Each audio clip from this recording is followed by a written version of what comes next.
வணக்கம் astro Arunji channel நேர்களே, நான் உங்கள் அன்பான சயின்டிபிக் வேதிக் அஸ்ட்ராலஜர் அஸ்ட்ரோ அருண்ஜி பேசுகிறேன். நல்லது நினைப்போம், நல்லதே நடக்கும். இந்த வீடியோவில் நம்ம என்ன பார்க்க போறோம்னா, நவம்பர் 2025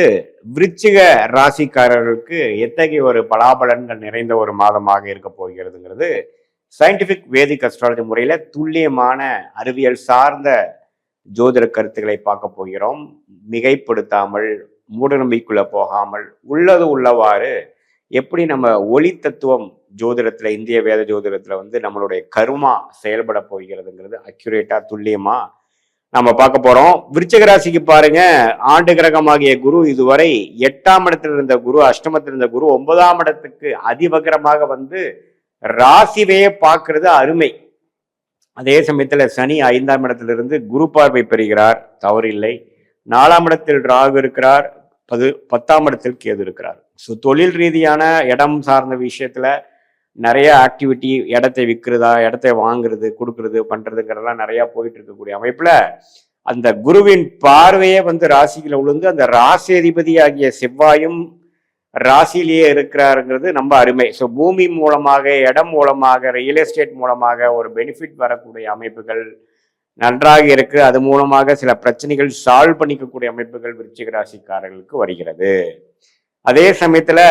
சுக்கிரன், சூரியன், புதன் எல்லாமே குருவின் பார்வைக்குள்ள அடுத்தடுத்த வாரங்கள்ல வரனால ஓரளவுக்கு நல்ல, இதுவரை கடந்த ஒரு வருடமாக, ஒரு 6 மாதமாக கைக்கு வந்தது வாய்க்கு வரவில்லைங்கிற மாதிரி சில பிரச்சனைகளை சால்வ் பண்ண ட்ரை பண்ணக்கூடிய தொழில் ரீதியான பிரச்சனைகள், பண ரீதியான பிரச்சனைகள், கடன் தொல்லைகள், நஷ்டங்கள், இதே மாதிரி வேலையில் இருக்கிறவங்களுக்கு நல்ல ஒரு அமைப்பு இல்லாமல் தொய்வான ஒரு அமைப்பு, இதுல இருந்து தேக்க நிலையிலேருந்து மீண்டு வர முடியாத ஒரு அமைப்பு, இல்லத்தரசிகளுக்கு குடும்பத்தில் ஒரு மாதிரியான சொல்ல முடியாத ஒரு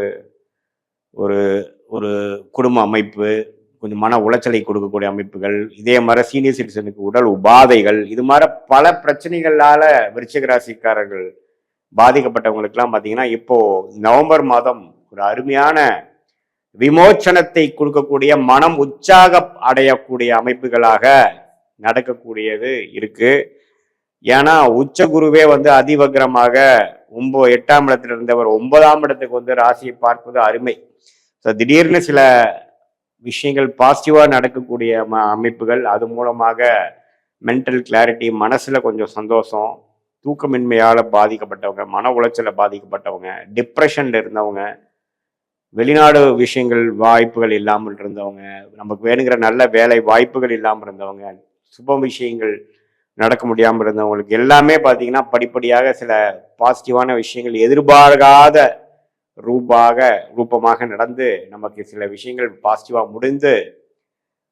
அதிலிருந்து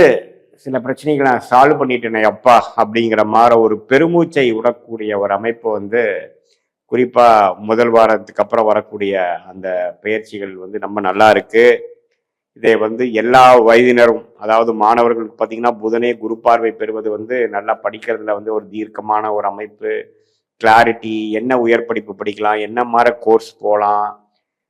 உயர் படிப்பு முடிச்சவங்களுக்கு அதுக்கு தகுந்த மாதிரி வேலை வாய்ப்பை தேடுதல், காம்படிட்டிவ் எக்ஸாம்ஸ் கிளியர் பண்றவங்களுக்கு ஒரு நல்ல கான்ஃபிடென்ஸ் கொடுக்கக்கூடிய அமைப்பு. அதே சமயத்துல இதுவரை நம்ம ரிசல்ட்ல எதிர்பார்த்து கொண்டிருந்து பாசிட்டிவான விஷயங்கள் வராதவங்களுக்கு ஒரு நல்ல பாசிட்டிவான ரிசல்ட் வர்றது, இது மாதிரி பல நல்ல விஷயங்களை கொடுக்கக்கூடிய அமைப்பு. அஷ்டமத்திலிருந்து குரு விலகி என்னதான் அதிவகரத்துல ஒரு டெம்பரரியா தான் 9ஆம் இடத்துல இருந்தாலும் அவர் நல்ல தாக்கத்தை கொடுப்பார் என்பதை நம்ம மறந்துவிடக்கூடாது. ஸோ இந்த மாதத்தை ஓரளவுக்கு நல்லபடியாக உபயோகிக்க கொள்ள வேண்டும் விருச்சிக ராசிக்காரர்கள். இது கொஞ்சம் உங்களை சில விஷயங்கள் சால்வ் பண்ணி, சில பிரச்சனைகள், சங்கடங்கள்லாம் கொஞ்சம் சால்வ் பண்ணி அடுத்த கட்ட வாழ்க்கை நகர்வைக்கு நோக்கி நாம் செல்லக்கூடிய அமைப்பை கொடுக்கக்கூடிய ஒரு அமைப்பு தான் நவம்பர் 2025 விருச்சிக ராசிக்காரர்களுக்கு போய் கொண்டிருக்கக்கூடிய அமைப்புன்னு தெரிஞ்சுக்கணும். அதே சமயத்துல உங்களுடைய ஜென்ம ஜாதகத்துல நீங்க என்ன தேதி, எந்த நேரம், எந்த ஊர்ல பிறந்தீங்க, அதுல என்ன தசாபுக்திகள் போய் கொண்டிருக்கிறது, நீங்க என்ன லக்னத்துல பிறந்தீங்க, அதெல்லாம் தெரிந்து அந்த தசாபுக்தி அந்தரம் சூக்ஷம நாதன் இப்போ கோச்சாரத்துல நம்ம பேசிட்டு இருந்த அமைப்புல எப்படி போய் கொண்டு இருக்கிறதுங்கிறதெல்லாம் ஒருங்கிணைத்து நம்ம பேசின அந்த கோச்சார பலன்களும்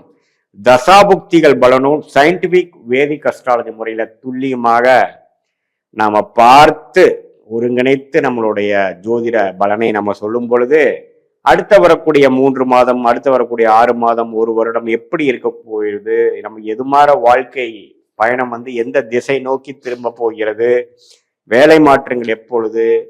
படிப்பு விஷயங்கள் எப்போ அந்த மாற்றத்தை கொடுக்கிறார், எப்போ வந்து நமக்கு தொழில் மேன்மை வருகிறது, எப்போ கடன் அடையும், எப்போ சுப விஷயங்கள் நடக்குங்கிற பல நம்ம மைண்ட்ல இருக்கக்கூடிய ஒரு